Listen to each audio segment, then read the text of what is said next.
Okay, welcome. It is January 25th, or excuse me, January 26th, Tuesday, January 26th, right? And we are into World War II, okay? So today's going to be an introduction to World War II. It should be a pretty decent transition from World War I into II, considering they will talk a little bit about the transition from World War I to World War II with Treaty of Versailles, and we'll get into that here in just a little bit. But here's what we got today, folks. We're going to start out with a little reviewing of the terms, or excuse me, just introducing of the new terms, because you have a term quiz coming up early next week with World War II. Understand that the Chapter 12 guided notes are going into the grade book this week. And then you've got two new assignments today. One is a video called America in Color. I'm pretty fired up about it. Those of you that had me in U.S. History A, I had you watch In America in Color. I think it was either for the Great Depression or the 1920s. I don't remember offhand. But it's really cool because they took all of this old footage from the 1940s, and now all of a sudden it's in color. So we're able to see some of the stuff for the first time in color. It's really kind of cool. Anyway, that one is only about 30 minutes long, but it should be a good video for the perspective of Americans living through the early part of World War of the 1940s or World War II. So then I am going to do the first couple pages of the Chapter 18 guided notes with you. So stick around and you'll get some answers there. But yeah, let's get right to it. Would everybody go to Quizlet.live right now?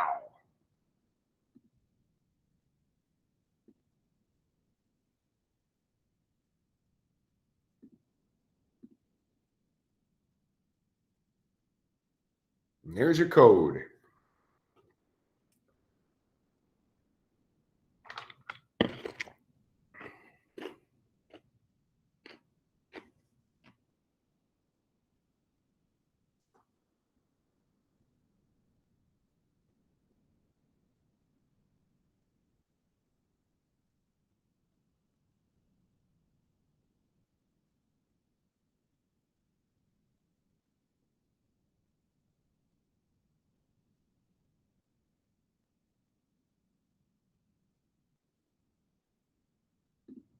All right, let's see. We got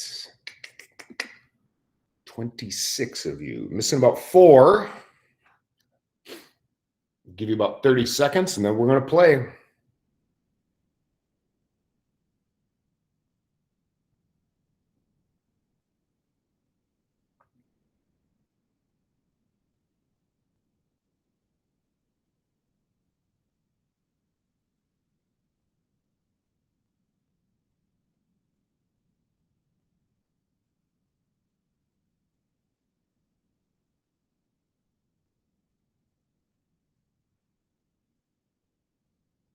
All right, here we go. First game, and they're racing.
Oh, it's coming down neck and neck. Sea turtles, kangaroos, orcas. Who's it going to be? Oh, sea turtles. What happened? Oh, boogers. All right, here we go. Round 2, and they're racing.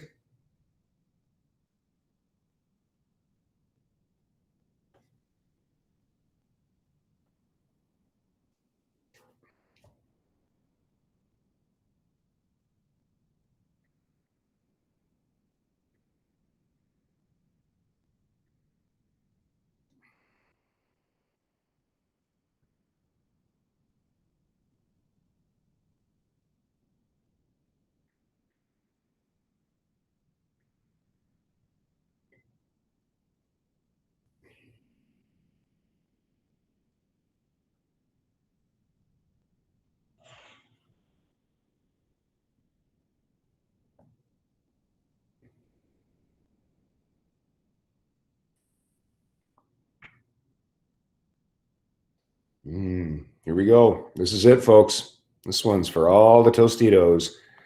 And they're racing.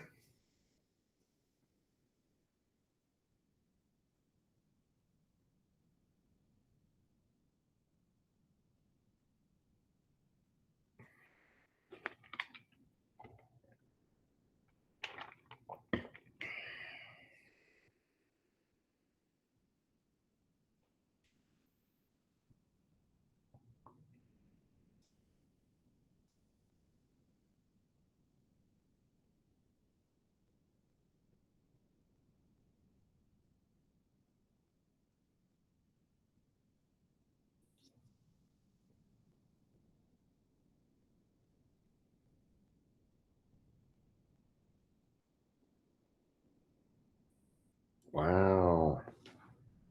Fantastic job. All right. Here we go, folks. So I'm going to show you just a quick video here that is going to span, it's just kind of like a broad brushstroke of most things dealing with World War II. Now, a lot of this stuff you guys are going to know already, okay? And I apologize, and I know a lot of you are going to do a hard eye roll when we watch this video, but it does a great job talking about all of the things to come in World War II. So I'm going to mute myself, which I'm sure a lot of you are going to love, and then I'm going to show you a quick video. Here we go.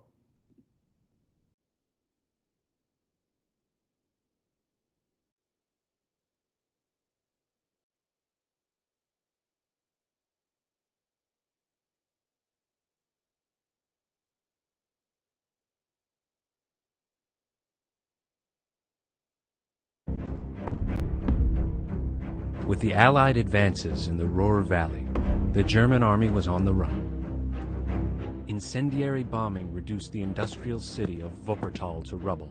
Every time I come in here, you're watching some World War II show. 100,000 refugees fled the firestorm, scattering into the countryside. Such was the sorry toll of total war. Dear Tim and Moby, can you give me a rundown of World War II? From Primo. Oh, so now you're with me. World War II was fought between the Axis powers, Germany, Italy, and Japan, and the Allied powers, England, France, the Soviet Union, the US, and a lot of other smaller countries. Germany was the major aggressor in World War II. It was led by Adolf Hitler, a totalitarian dictator. That means he controlled every aspect of life in the country. Hitler rose to power as the leader of the Nazi Party, a German political party. The Nazis took control by promising a glorious future for Germany and stoking anger over the Treaty of Versailles, the peace agreement that ended World War I in 1919. Germany had agreed to pay huge sums of money to the winners and shrink its military way down. It also gave up big chunks of territory, one of which split the country in two. Hitler vowed to get revenge for this humiliation. He said the Germans were a master race, superior to all other people. It was their destiny to be the most powerful nation on earth. They would rule over the inferior races, which was basically everyone else. Hitler reserved a special hatred for Jewish people. He blamed them for Germany's problems, including the defeat in World War I. At first, the world stood by as Hitler began his quest for total power. No one wanted to spark another world war. In 1938, he sent troops into Austria, which gave up without much fight. A few months after that, he took over part of Czechoslovakia. It was hoped that he would be satisfied with these two conquests. But soon he was demanding the part of Poland that Germany had given up after World War I. Britain and France agreed to defend Poland against any aggression. Then, on September 1st, 1939, Germany invaded Poland. 2 days later, both Britain and France declared war on Germany. At this point, the Soviet Union was actually on Germany's side. So the two countries divided Poland between them. The Soviets took the eastern part, while the Germans occupied the western half. The German army went on to defeat Denmark, Norway, and Luxembourg. Then, over just 6 weeks in 1940, they overran the Netherlands, Belgium, and France. Their style of war was known as Blitzkrieg, which means lightning war. It was a fast, overwhelming invasion. Britain was left to fight the Nazis alone. The German Luftwaffe, or Air Force, used France as a base to attack England by air. When the British refused to surrender, the Luftwaffe began the Blitz. It was a relentless bombing campaign targeting London and other cities. But England's Royal Air Force, or RAF, managed to successfully defend their country. The US stayed out of the fighting, but supplied England with naval support, weapons, and equipment. Germany expanded its alliances by signing the Tripartite Pact with Japan and Italy. Meanwhile, the Nazi regime had begun arresting, deporting, and killing Jews and other minorities. This was the start of the Holocaust, the systematic murder of 6 million Jews. You can learn more about that in our Holocaust movie. In 1941, the global balance shifted again. Germany broke its pact with the Soviet Union, launching an invasion of its former ally. It proved to be a fatal mistake. The Germans suffered huge losses fighting the massive Soviet army and the bitter Russian winter. They were forced to retreat. Plus, they secured themselves a new enemy as the Soviet Union joined the global fight against them. Germany's chances of winning the war were getting very slim. But Hitler refused to give in. He would rather see his country destroyed than surrender. The United States finally entered the war after getting attacked on home soil. On December 7, 1941, Japan bombed the naval port at Pearl Harbor in Hawaii. In response, the U.S. joined up with the Allies and sent troops to 3 areas or theaters of war. One was the Pacific Theater to fight Japan in an island-hopping campaign. In the Mediterranean Theater, the Allies fought the Axis powers in North Africa and Italy. And finally, a massive force of Americans, British, and Canadians was sent to fight in France. This was the Western Front of the European theater. More than 160,000 troops crossed the English Channel from Britain. They landed on the beaches of Normandy on the morning of June 6, 1944. This invasion is known as D-Day. The Allies sustained heavy losses but won a key victory. Germany was now trapped between 2 Allied fronts, Europe in the west and the Soviet Union in the east. After 5 years and millions of lives lost, the end of the war was finally in sight. German cities were flattened as the Allies pushed in from both sides. When it was clear there was no escape, Hitler took his own life. A week later, on May 7, 1945, Germany surrendered. In the Pacific, the Japanese were still holding off American forces. President Truman took a drastic step to end the war. He dropped nuclear bombs on 2 civilian cities, Hiroshima and Nagasaki. It's the only time the atom bomb has ever been used in war. Japan surrendered in August 1945. So, that's World War II. The basics. Does that answer all your questions? Well, that's what school is for. I have a life too, you know.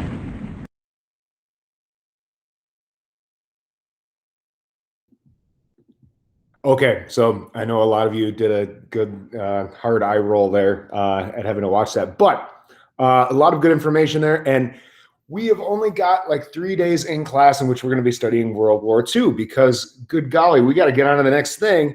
And we're talking about something that is the scope of World War II. I mean, good governor, there are so many things that we could talk about. And since this is an American history class, we're supposed to be doing most of the things from the perspective of what things were like on the home front and what it was like for American troops in World War II, and not necessarily, World War II as a whole, because that's kind of a world history type thing. But so many interesting things that you could take a look at here, and you are going to be having a flip grid for World War II. So it's time to start thinking about what specifically you are interested in for when you do that personalized question, because you are going to have a flip grid question that you're going to develop about that. So something to consider there. But for the time being, what I'd like you to do is I want everybody to go to Schoology right now.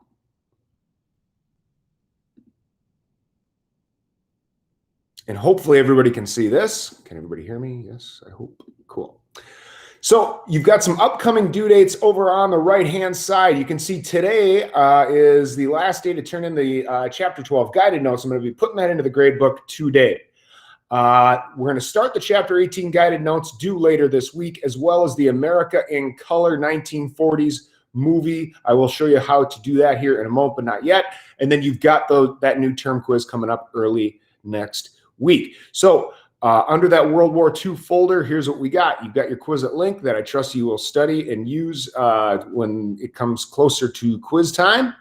But under these two folders here, you've got your America in Color worksheet that's going to go along with that YouTube link that I'm going to have you open up later. But for right now, what I'd like you to do is open up this Chapter 18 guided notes and put that into Notability, as well as open up the chapter. You're going to need Chapter 18 for this to work. I'm going to open up Chapter 18 right now.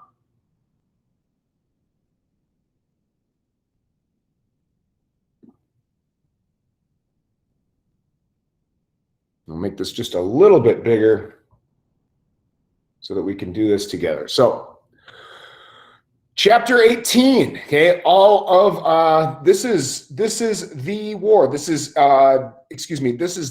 chapter is dealing with the war, not the little section of mobilization at the beginning there, but it's going to be talking about the war 1941 to 1945. Now, arguably you could say that the war started much before that, but the United States isn't going to get involved in that truly in the war until 1941. You are going to see some other thing. The United States is going to take some steps, some unprecedented steps that they hadn't done before to mobilize and get themselves ready for World War II, because the writing was kind of on the wall with this one.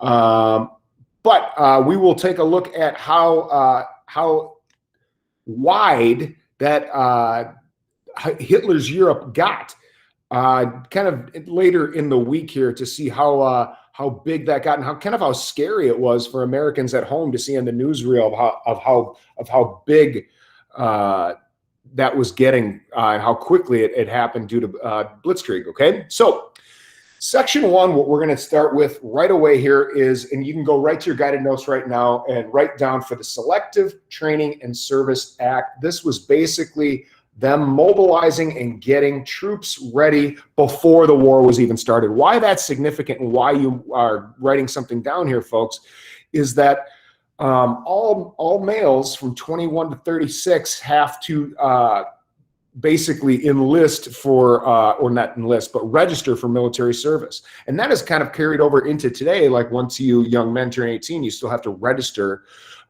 with the United States government, so the U.S. government knows how many warm bodies they have in case they need to have conscription and get warm bodies for a war. Okay, but the Selective Training and Service Act was before the United States was in even in a time period of war, before we even declared war. So that was kind of unprecedented in that it was not a time of war. The first peacetime draft was enabled in World War II, because they kind of knew that this war is coming to us in some way, shape, or form. Okay, whether it's in the Pacific or whether it's in Europe, this war is coming, and that was pretty significant, especially then. Okay, so GI. You guys remember how in World War I, all the troops were referred to as doughboys? I don't know if we talked about that or not, but the slang word that they called themselves was, "We are doughboys fighting overseas." That's what the troops called themselves. Well, in World War II, they're going to call themselves GIs. And what that comes from is everything that a troop got in World War II was called government issue. Here are your GI socks. Here is your GI rifle. Here is your GI helmet. It's all government issue. And they just kind of took that term and just kind of applied it to them. Hey, we're government issue. We are GIs. So it was kind of a slang word for themselves as they were fighting abroad. Okay. The Office of War Mobilization, a new government office put into place because they needed to make sure that all elements of our government and society were being mobilized. Getting mobilized isn't just getting warm bodies. It isn't just getting troops and making sure that you have troops. You got to equip them. You have to train them. You have to feed them. And that's going to take a huge effort. It's going to take a huge effort from everybody involved. So they're going to dedicate an entire office to that war mobilization, which was a new thing. Liberty ships, which is kind of interesting. This guy by the name of Henry J. Kaiser introduced the mass production techniques into shipbuilding that is really going to bypass everybody else, okay? Make no mistake, industrialization of the U.S. economy is what won this war. When you guys are reading and when you guys are watching that video today, you will be amazed at the amount of ships and airplanes and all the stuff that they were pumping out nonstop. It was crazy. Well, I like bringing up this Liberty ship example here is because of how quickly they were able to introduce these ships, these transports that at first, we're not even in a stage of war yet, okay? War isn't even declared, but we're pumping out these Liberty ships to help out first England, okay?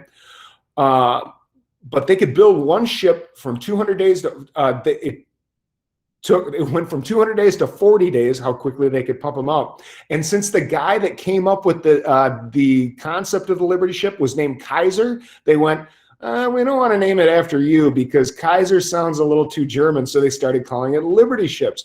And if you're ever paying attention in a time of war, and as you guys are studying this, if something sounds a little too German, we're going to call it Liberty, or we're going to name it something else because we don't want to confuse people, right?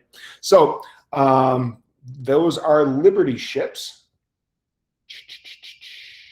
And yep, here we go. Next thing on our little sheet here, which is an awesome example of mobilization and people on the home front getting involved, were victory gardens.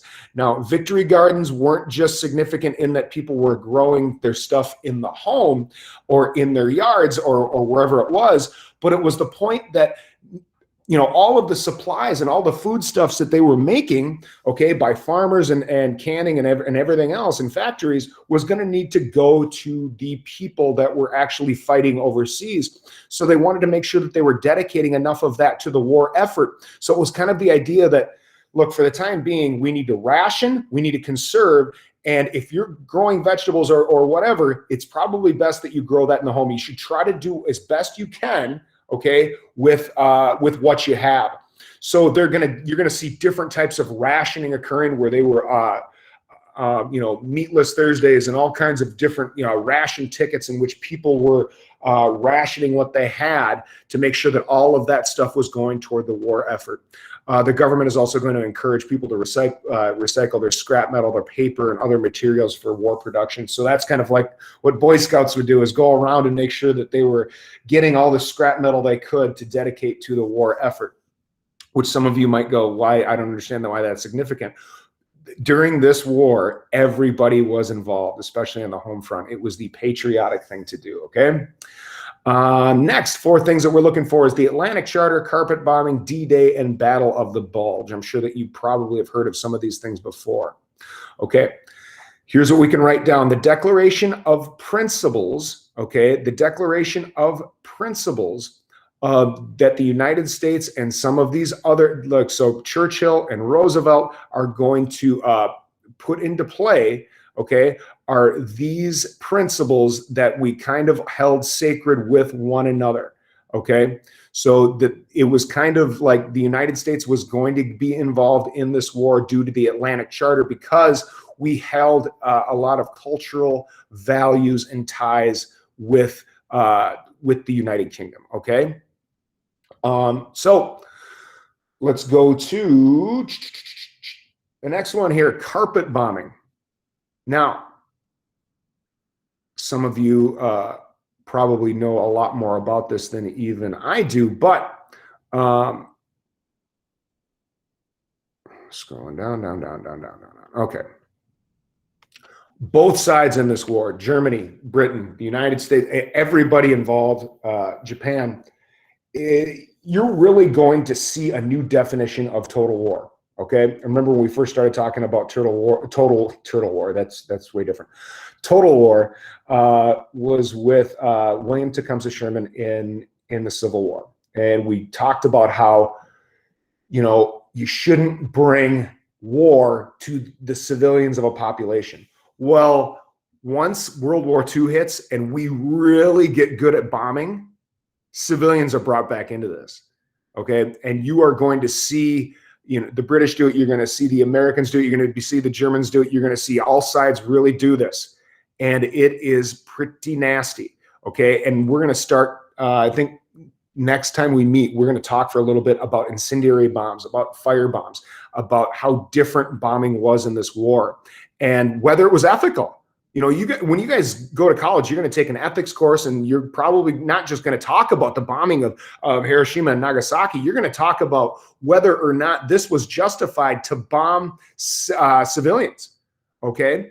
So what's significant about carpet bombing? Because what a nice euphemism for basically saying that you're bombing targets that aren't strategic necessarily or military targets, but you're bombing people. Okay. D-Day. Hopefully some of you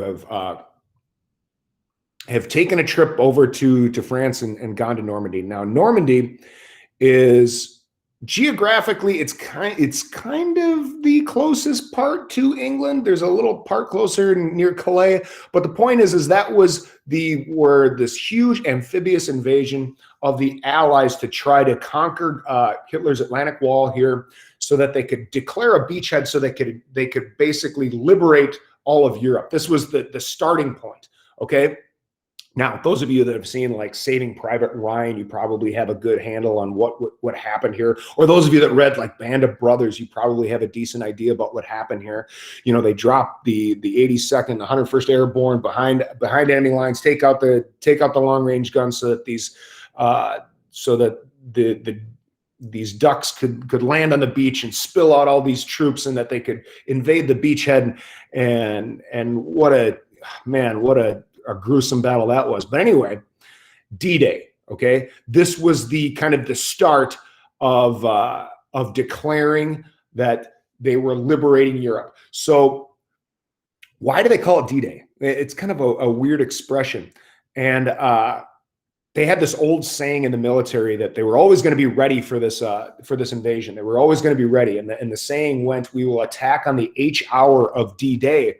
So as the generals were kind of pitching this to the troops, it was like, "This is D-Day. This is it, guys. This is what we've been waiting for," and that term just kind of stuck, D-Day. And from there on out, they will start using that term to talk about days going forward. So it's D-Day +2, D-Day +3, D-Day +4. How many days into this thing since D-Day? Because at that point, once they had lost that beachhead and they started seeing the Nazis kind of retreat from there. My watch is talking to me. Kind of see them retreating from there. The writing started to become on the wall, because the Nazis are fighting a two-front war, and how long could they really have the wherewithal to last? Okay. Next one here was the Battle of the Bulge. You could write down for the Battle of the Bulge, this was Germany's last-ditch effort as it's kind of collapsing here. This was Germany's last-ditch effort to try to create a bulge in the American front to see if they could push the United States back, push the Allies back. And that gruesome battle, the Battle of the Bulge, that there's way more to it than what I'm talking about here, but just understand that this was the largest battle ever fought by the United States Army. So many troops were involved in this, and it was pretty gruesome because, like I said, this was their last-ditch effort to try to create something where they really didn't have anything. Okay, what left do I have on that sheet for section 2? I think we got them all. Okay. Now we get into section 3. It's going to start talking about anti-Semitism, the Holocaust, some of the stuff that you probably have studied a little bit before. Kristallnacht, you should know that is the night of broken glass. We might actually talk about that here in now. In the third sheet, it says ways in which Jews were persecuted. Persecution is where somebody acts out about, the difference between prejudice and persecution is where you're actually acting out on your prejudice and you're discriminating against somebody in a particular way. So give me ways in which you find in the chapters, in the chapter in which Jews were persecuted. Okay. And you'll find that all in section 3. So you've got section 3, 4, and 5 that I want you to do, on your own. and make sure that you submit that before later in the week. Next, you have this. Let's go to those activities and see what we got here. Is America in Color. Now, this YouTube link should work just fine.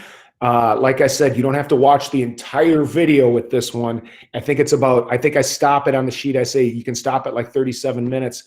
But anyway, I really like this one. At first, it was just like available on Hulu and I had to buy it, but now it's like available on YouTube, and I'm pretty fired up that you guys get to watch it. So that is what you have to work on today. I will stick around, and if you have any questions about Flipgrid, about something missing from the grade book, if you have anything that you want to talk about, I'm going to be here for you. And hey, I am